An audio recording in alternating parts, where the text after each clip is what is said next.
Olá, boa noite. Hoje nós estamos chegando ao encerramento das nossas reflexões sobre o Espírito Santo de Deus, acompanhando o teólogo reformado Sinclair Ferguson, falando sobre o Espírito Santo do Senhor. Se você quiser conhecer um pouco mais da sua obra, há uma obra excelente, publicada pela editora Os Puritanos, chama O Espírito Santo. Eu recomendo, obra muito útil. Bem, nós concluímos esta reflexão pensando na obra primeira, gloriosa, no ministério específico que na economia divina é dado ao Espírito Santo do Senhor, que é o ministério da revelação de Deus na face de Cristo Jesus. Veja que nós conseguimos perceber uma ação gloriosa do Espírito Santo, a ação verdadeira do Espírito Santo de Deus, quando Cristo, como Redentor, o reconciliador, o restaurador da relação entre Deus e os homens, é manifesto e é conhecido entre os homens. O Espírito Santo desempenha um papel mais discreto, ele não chama atenção para si mesmo. Nós reconhecemos a obra do Espírito quando o Filho estiver sendo glorificado, pois o próprio Senhor Jesus, quem disse, explicando isso sobre o ministério do Espírito, segundo registrou João, no capítulo 16, versículo de número 14, ao dizer o seguinte: ele me glorificará, porque há de receber do que é meu e vou-lo-á de anunciar.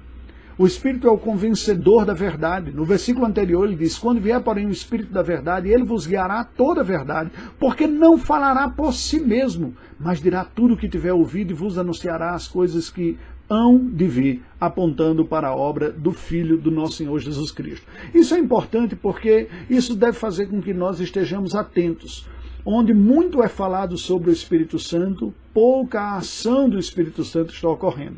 O Espírito Santo precisamente é aquele que glorifica o Filho, que aponta o caminho para Deus, que é Jesus Cristo.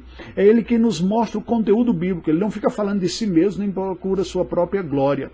Paulo explica essa obra reveladora do Evangelho, da verdade bíblica feita pelo Espírito Santo, quando escrevendo aos Coríntios, no primeiro capítulo 2 todo, ele vai falar do ministério da pregação como um ministério que é produzido os resultados pela ação do Espírito Santo de Deus. Cristo é pregado. Ele diz: nós pregamos a Cristo crucificado, escândalo para os judeus e loucura para os gentios. E ele mesmo diz que no capítulo 2, eu, irmãos, quando fui ter convosco anunciando o testemunho de Deus, não o fiz com ostentação de linguagem ou de sabedoria, porque decidi nada saber entre vós, senão Jesus Cristo e este crucificado. Minha palavra e minha pregação não consistiram em linguagem persuasiva de sabedoria, mas em demonstração do Espírito e de poder, para que a vossa fé não se apoiasse em sabedoria humana e sim no poder de Deus. É precisamente o anúncio fiel do Evangelho, da obra de Jesus Cristo, que a ação do Espírito Santo se dá revelando a Cristo Jesus. A Bíblia nos diz ainda, um pouco mais adiante, Paulo diz: mas Deus nulo revelou pelo Espírito, porque o Espírito a todas as coisas perscruta, até mesmo as profundezas de Deus. E diz: ninguém diz Senhor Jesus, senão pelo Espírito Santo do Senhor. O Espírito Santo, portanto, é aquele que nos revela Deus através do seu Filho Jesus Cristo, nos levando ao Redentor, para assim termos o verdadeiro conhecimento de Deus na face de Cristo. Que Deus nos abençoe a todos. When you, God, hide your face, they are dismayed.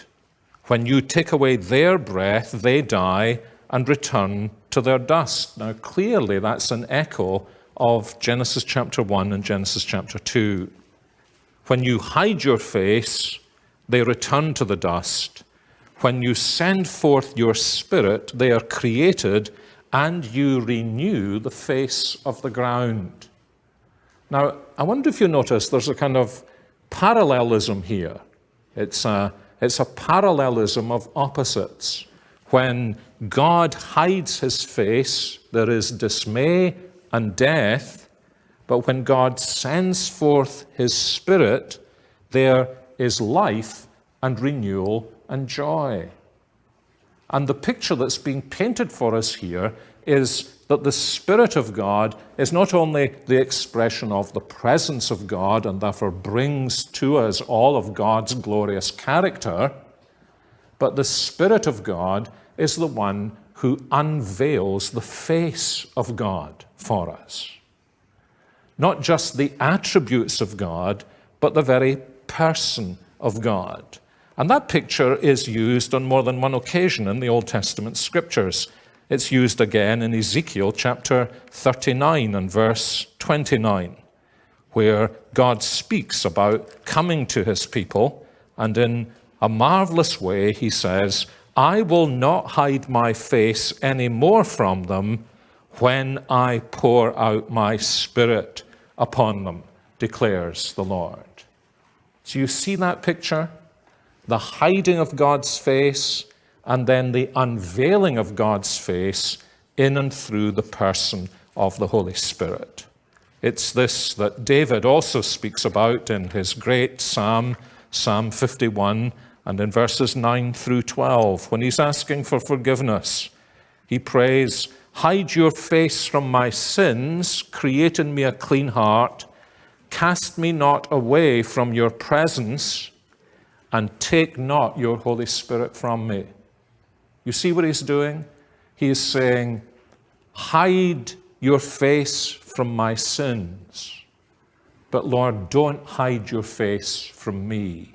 Send your Holy Spirit.